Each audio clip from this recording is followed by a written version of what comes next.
میں شکر گزار ہوں اسپیکر صاحب نے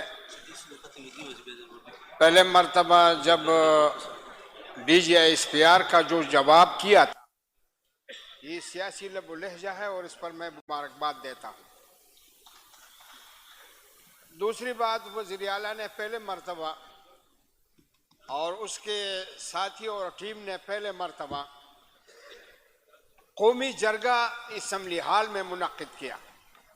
اس کا مطلب یہ ہے کہ پوری قوم اس اسمبلی کی حقدار ہے۔ میں سمجھتا ہوں کہ ایک تجزیہ ہوتا ہے، ایک تجویز ہوتے ہیں، تو پہلے مرتبہ لوگ تجزیہ پیش کرتے ہیں، اسی وجہ سے بات لمبی ہوتی جا رہی ہے، اور تجاویز جو ہے وہ آخر میں دیتے ہیں۔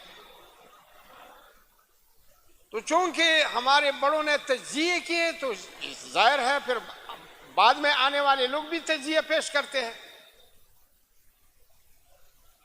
تجویز یہ ہے کہ صوبائی حکومت، یہ امن و امان کے سبجیکٹ ان کی ہے، لیکن وہ امن و امان قائم کرنے میں کیوں ناکام رہتے ہیں؟ اسی وجہ سے کہ مرکزی ایجنسیاں ان کے تابع نہیں ہیں۔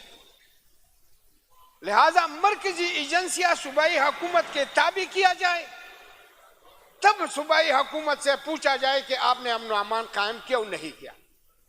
اور یہ بات مشکل ہے، بلکہ میں کہتا ہوں کہ ممکن بھی پاکستان میں نہیں ہے کہ مرکزی ایجنسیاں یہ صوبائی حکومت کے تابع جب تک نہ ہو جائے تو آپ صوبائی حکومت سے امن و امان کے بارے میں نہیں پوچھ سکتے۔ دوسری بات یہ ہے کہ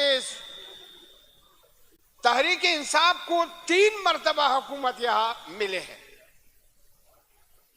انہوں نے مسلسل لڑائی میں رہنے کی وجہ سے یہاں تعمیر اور ترقی پر، تعلیم پر اور مختلف شعبوں پر کوئی توجہ نہیں دیا۔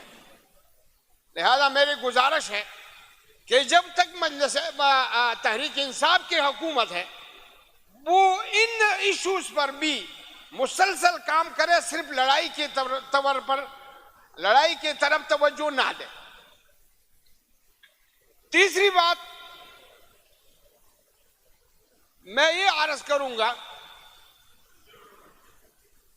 کہ جب تک مرکزی اور صوبائی حکومت کے آپس میں لڑائی شروع ہے تو ساری توانائیاں اس لڑائی پر جو ہے وہ مرکوز ہوں گے۔ لہذا گزارش یہ ہے کہ اس لڑائی کو ختم کرنے کے لیے ایک جرگہ میری تجویز ہے کہ وہ تمام سٹیک ہولڈر سے ملاقاتیں کرے اور اس جھگڑے کو ہم ختم کریں۔ جب تک یہ جھگڑا ختم نہیں ہوگا ہم آگے قدم نہیں اٹھا سکتے ہیں۔ تیسری بات یہ، چوتھی بات یہ ہے کہ یہ سیاسی دہشت گردی جو ہے اس کو بھی ختم کیا جائے۔ مثلا عمران خان کو آپ نے کس وجہ سے جیل میں رکھے؟ تو یہ سیاسی دہشت گردی ہے۔ تو اگر آپ بندوق کی دہشت گردی ختم کرتے ہیں اور سیاسی دہشت گردی ختم نہیں کرتے تو ظاہر ہے ہم پھر لڑائی ہی میں رہیں گے۔ میری اس ایوان سے اور اس جرگے سے گزارش ہے کہ عمران خان کو بالکل رہا کیا جائے اور اس کو اپنی سیاسی ایکٹیویٹیز کے لیے میدان میں چھوڑا جائے۔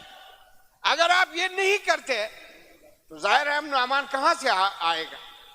تیسری بات یہ ہے کہ ہم نے اسٹیبلشمنٹ سے لڑنا نہیں چاہیے، اس وجہ سے کہ اس وقت صدر سیاسی آدمی ہے، وزیر اعظم سیاسی آدمی ہے، لہٰذا جب یہ سیاسی لوگ ہیں تو اس سے جرگہ کرنے اس کو راہ راست پر لانا چاہیے تاکہ یہ لوگ جو ہے یہ ہمارے تعاون کرے، ہمدردی کرے اپنے صوبے کے علاوہ حوالے سے۔ پانچویں بات یہ ہے کہ مرکز اور صوبے کے درمیان جو حالات اس حوالے سے ہے کہ وہ صوبے کے حق نہیں دیتے ہیں، مالیات کے حوالے سے، اختیارات کے حوالے سے، تو اس حوالے سے ہم صوبے کے ساتھ مضبوط کھڑے ہیں اور اس کو اپنا حق دینا چاہیے۔ وآخر دعوانا الحمدللہ رب العالمین۔